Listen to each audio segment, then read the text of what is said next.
Roxanne. They've done it, Roxanne. They finally sunk the land in darkness. And me with it. I don't know if they mindfucked the glorious leader and his wife, or if both of them went completely off the rails after their visit in China. They demand grandiose parades now, posing as a couple of messiahs of communism, bathing in the fake adulation of masses gathered on boulevards and in stadiums. Meanwhile, there is no food to feed the kind, just beaten up vegetables and weak old fish. There is no heat, no hot water, no electricity after dark. There are no social gatherings, no music, no joy, no life. They've stumped into dirt any trace of art and beauty, and they've fucked up the education system so much so that it produces only brainwashed laborers incapable of free thought. Free thought, free speech, free nothing, free no one. Antonov and Valeria embrace and have embraced only these drones now. Sabat as well. They're getting along so great. They've allowed packs to roam freely in the streets after midnight, with the secret police covering everything up nice and neatly. They've even humored the idea of adopting the Voldery. The fucking Voldery, Roxanne. I burn with hatred for them and for myself. I can't believe I once bought into this equality and freedom bullshit. They never wanted that, and this is no anarch movement. It's the Sabbat minus rituals, responsibilities, the bells and whistles, the ranks and titles. They called a meeting with the La Sombra bishop, and somehow I managed to stop this fucking idea. I had to remind them that if they go that route, they'll just open the way for more influence from these dark bastards. I had to play on their egos, urge them to take a stand, if not for all of us, at least for themselves, to prove that they still have enough power to say no.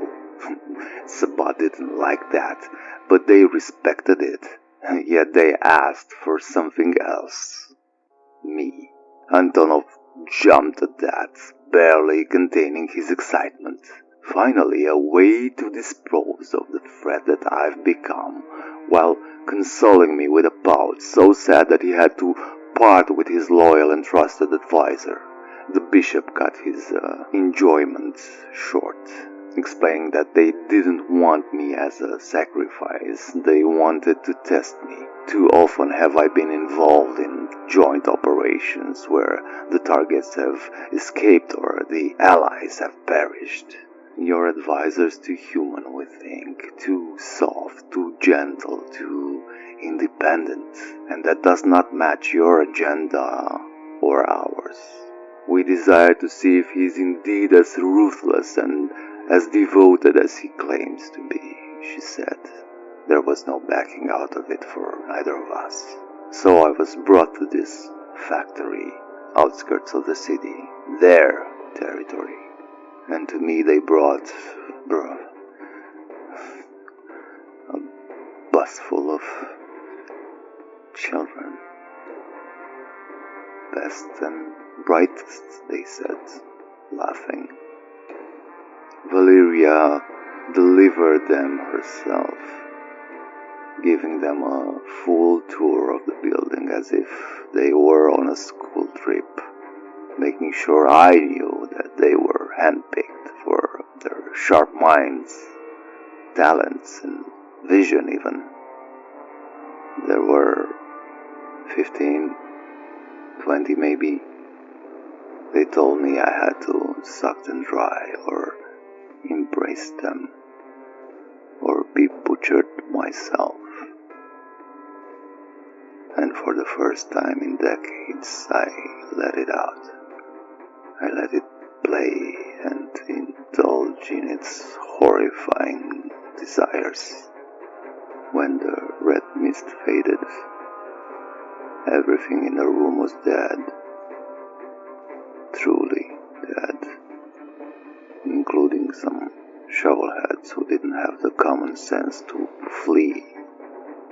It wasn't enough, though. I was returned to a tunnel, soaked in blood, middle of the night, tossed out of a van, with a letter claiming the results were inconclusive. I am to be taken again for more testing. And I am terrified that the next time, or the time after that, I might start to enjoy these trials. It's 1988. I am so close. I've been patient, I've been determined.